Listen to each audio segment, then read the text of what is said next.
परमपिता शाह सतनाम जी महाराज में बचपन से ही कुल मालिक से मिलाप की तड़प व प्रबल इच्छा थी।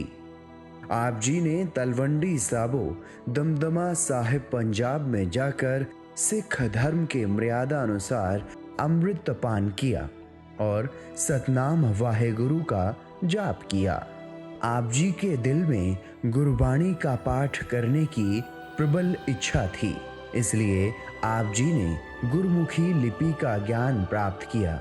फिर आप जी निरंतर गुरुबाणी का पाठ किया करते और अधिकतर समय गुरुबाणी पढ़ने में ही लगाते। आप जी दूर दूर के गांवों में भी कीर्तन मंडली के साथ जाते थे। इसी दौरान आप जी कई धार्मिक स्थानों पर गए और धार्मिक पुस्तकें भी पढ़ी। जब आप जी ये श्लोक पढ़ते तो ख्याल आया कि वह एक बात कौन सी है, फिर यहाँ आकर रुक जाते। धुर की वाणी आई तिन सगली चिंत मिटाई, बार बार पढ़ते व विचार करते कि धुर की वाणी कौन सी है। ग्रंथों के अध्ययन से आप जी ने यह निष्कर्ष निकाला कि परमात्मा का सच्चा नाम लेने से ही इंसान का उद्धार हो सकता है।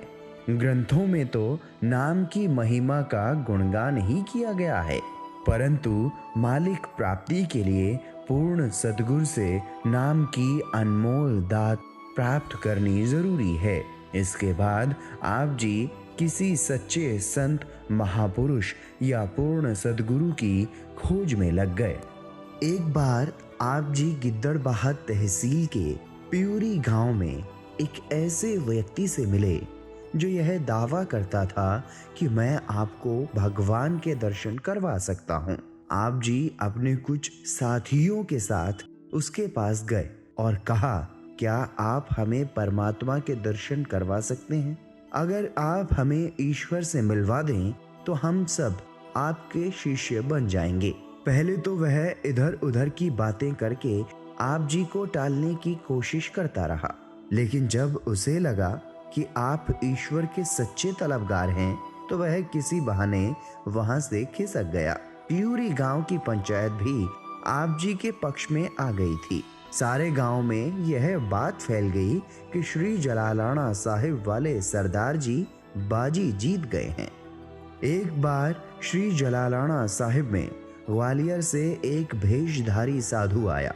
उसने गांव में ऐलान किया कि जिसने भगवान को देखना है मैं उसको दिखा सकता हूँ।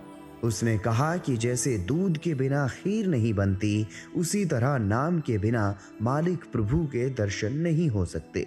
इसलिए जिसने प्रभु को देखना है तो पहले मुझसे नाम शब्द लो, फिर मैं उसे परमात्मा दिखाऊंगा। आप जी भाई मक्खन सिंह तथा भाई धन सिंह को साथ में लेकर उससे मिलने गए।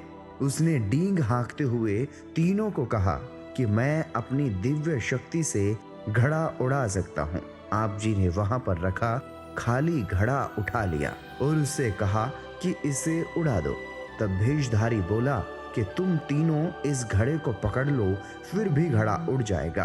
तीनों ने उस घड़े को पकड़ लिया और उसे कहा कि उड़ा दो। फिर वह बात को बदलता हुआ बोला कि जिसने इस घड़े को पकड़ रखा है उसके घर का एक भी सदस्य जीवित नहीं बचेगा। आप जी ने कहा, चाहे सभी मर जाएं, हमें कोई परवाह नहीं, एक बार आप इसे उड़ाकर तो दिखाओ।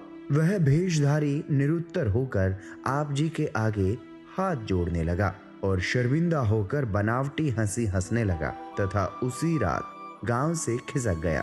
इस प्रकार आप जी सच की खोज के लिए जिस भी महात्मा के पास जाते, पहले उसके खुद के जीवन तथा आचार व्यवहार की पड़ताल करते और जहां भी आपको उनके अंदर कोई कमी नजर आती तो उन्हें नसीहत देते कि यह काम साधु महात्माओं को शोभा नहीं देता।